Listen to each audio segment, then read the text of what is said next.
Guys, I've been following this brick lady thing for a pretty long time. I just haven't made anything about it because I was just like, bro, why am I going to sit here and talk about this person that's obviously, not telling the truth to the public and leaning into the current established dogma kind of regarding how we have to believe everything that she says because she's a woman and there's no way that there could be a woman that lies, right? That's the overall, the established opinion currently, at least, if you were to listen to exclusively TikTok creators generally, right? So when I saw the situation, I was just like, she's lying. There's no truth within her, bro. There's no truth. Not at all. And if you were to listen to everything else that was coming out kind of around that, you'd also realize that there was no truth within her. Then the GoFundMe that happened, again, there was no truth within her, right? So I expected her to kind of get her comeuppance, let's say, guys. Now, if I do recall, there was a YouTuber who basically pointed it out. I think her name was a Celebrity, right? She was the one that basically brought this all to the attention of the police. So it doesn't surprise me that a Houston prosecutor is saying that this is not the first time the viral brick lady has made a false claim. It doesn't surprise me.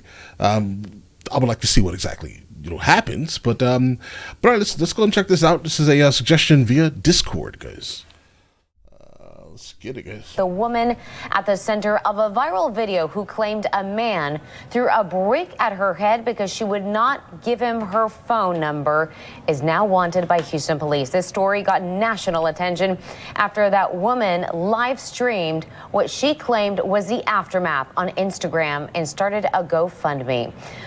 Guys, and keep in mind that mass on the side of her head, almost positive one of the nurses that saw this said it was saline. So let's just, Only KPRC2's Bryce Newberry is talking with the prosecutor on this case tonight. He joins us live near the Galleria with the latest. Bryce? Daniela, Houston police got called to this street in September, and when they arrived, the woman seen in that viral video told them that an Uber driver threw a brick at her head and then tried to kidnap her. But tonight, she has become the focus of this criminal investigation because Houston police say the surveillance footage captured by cameras on this street doesn't match her story. Yo, this man just hit me in my face with a brick, and all these black men just watched. This video with more than 1 million likes on the Shade Room's Instagram page captured the moments after what appeared to be a brutal attack. Guys, I am absolutely against the concept of white knighting. So listen, what did that have to do with anyone?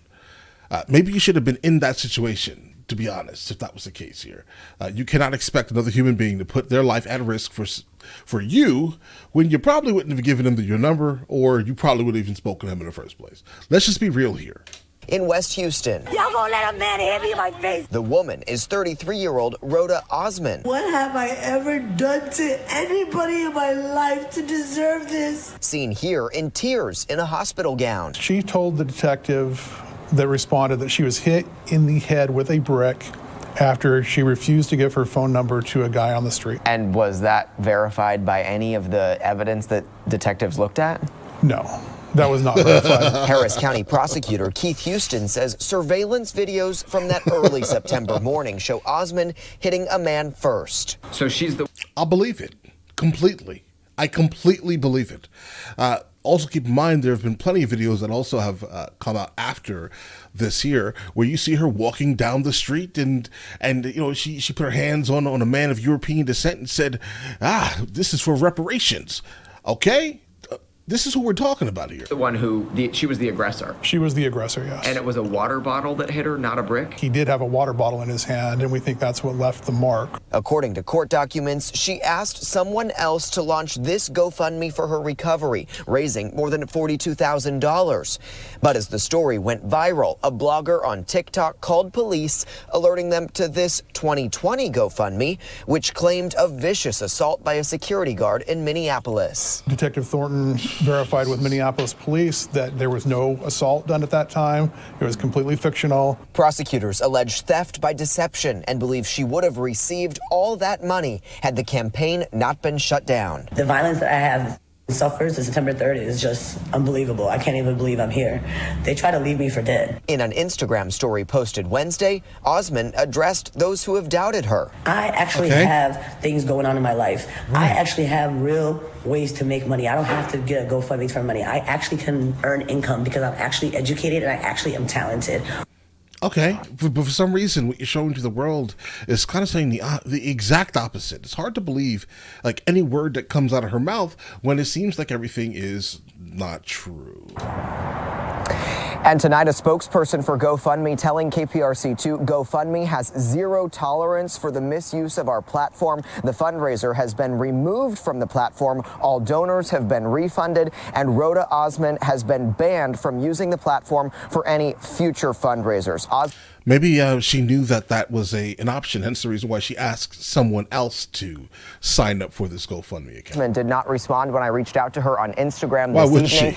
Tonight, she is wanted here in Harris County on that theft charge. Anyone with information on her whereabouts can report that to Houston Police. We're live near the Galleria. I'm Bryce Newberry, KPRC 2 News. All right, Bryce, thank you. All right, the brick lady. Listen, again, I'm not someone who's just going to believe every single thing that I see or encounter. It seemed absolutely fraudulent from the inception of this fraudulent scenario that she created literally in her head. And then to find out that she was the initial aggressor, that does not surprise me. But if you're going to sit here and try to put your hands on someone, if they put their hands on you back, it's completely fine. And again, no one should be white knighting those situations. If someone that's bigger than you put their hands on you initially, I would be like, okay, it's a little wild, bro. Why would you do something like that? Maybe we should move you away from the smaller person. Male, female, don't care, right? But the point here is, don't put your hands on people that are bigger than you if you cannot take what the person that is bigger than you is going to do back to you. That should be rule number 1 here, guys. But we're in odd times here, guys. Again, current dogma is interesting. But all right, listen, you guys all have an absolutely amazing day. Enjoy your day thoroughly.